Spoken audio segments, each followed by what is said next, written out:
त्यामुळे एसआरए हा किती भयानक भस्मासूर आहे याची आपल्या निगडीतल्या समाज बांधवांना कल्पना नाही।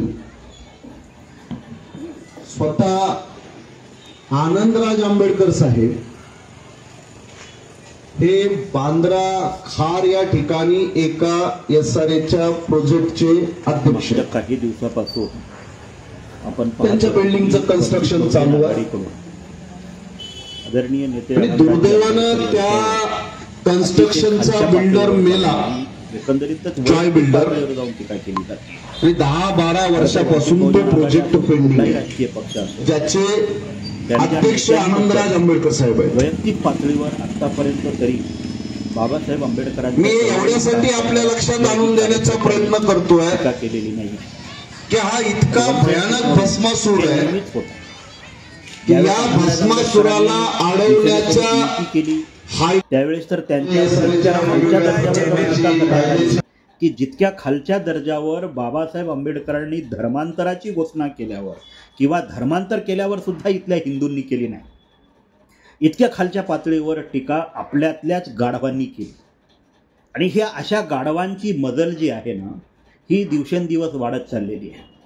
त्यातलाच हा महागाढव म्हणजे सर्वजित बनसोडे। या सर्वजित बनसोडेंनी 2 दिवसापूर्वी पुण्यामध्ये कुठल्या तरी एका कार्यक्रमामध्ये, निगडी का वोटा स्कीमच्या तिथे झालेल्या कार्यक्रमामध्ये आनंदराज आंबेडकर यांना भस्मासूर असा शब्द वापरला।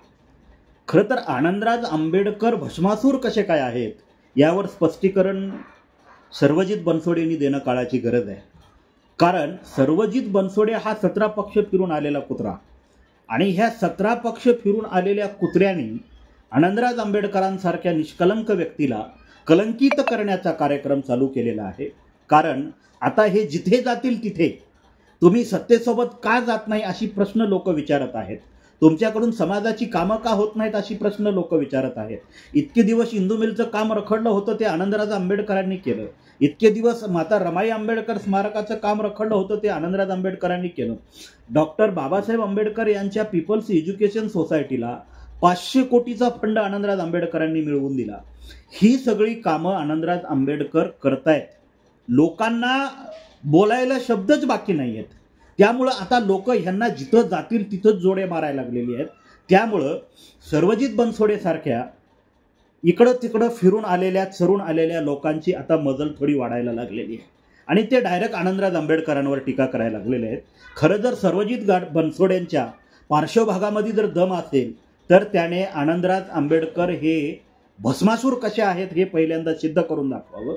आणि दुसरा विषय, आनंदराज आंबेडकरांचा आणि एसआरएचा, आनंदराज आंबेडकर यांचा आणि एसआरएचा काय संबंध आहे हे सुद्धा सिद्ध करून दाखवावं। अन्यथा सर्वजित बनसोडेला महाराष्ट्रभर जोडे मारो आंदोलन चालू केल्याशिवाय राहणार आम्ही रिपब्लिकन सैनिक राहणार नाही।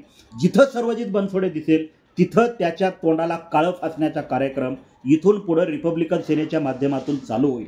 आजपर्यंत आम्ही संयमाची भूमिका घेत होतो, कारण पक्ष आहे, टीका टिप्पणी होत असती, पण इतक्या खालच्या स्तरावर जाऊन जर कोणी टीका टिप्पणी करत असेल, आमच्या चारित्र्यवान नेत्याला चारित्र्यहीन लोक, आमच्या चारित्र्यवान नेत्याला चारित्र्यहीन लोक जर चारित्र्यहीन बनवण्याचा प्रयत्न करीत असतील तर यांचं चारित्र्य उघड्यावर आणल्याशिवाय आम्ही सर्वजित बनसोडे हा इकडच्या तिकडच्या तुकड्यावर जगणारा माणूस आहे, आणि इकडच्या तिकडच्या तुकड्यावर जगणाऱ्या माणसांनी दुसऱ्यांना शहाणपणा शिकवणं हे चुकीचं आहे। त्यामुळं सर्वजित बनसोडेंनी जी आनंदराज आंबेडकर यांच्यावर टीका केलेली आहे, मुळात त्या टीकेचं त्याने स्पष्टीकरण द्यावं किंवा माफी मागावी। स्पष्टीकरण यासाठी द्यावं की आनंदराज आंबेडकर यांचा संबंध एसआरए सोबत जोडणं, आनंदराज आंबेडकर साहेबांना भस्मासुराची पदवी देणं, खरं तर हे भस्मासूर नेमके कसे काय, आणि जर त्यांचा संबंध एसआरएशी असेल तर सर्वजित बनसोडेंनी तसे पुरावे तात्काळ सादर करावेत, अन्यथा समाज माध्यमांसमोर त्याने माफी मागावी।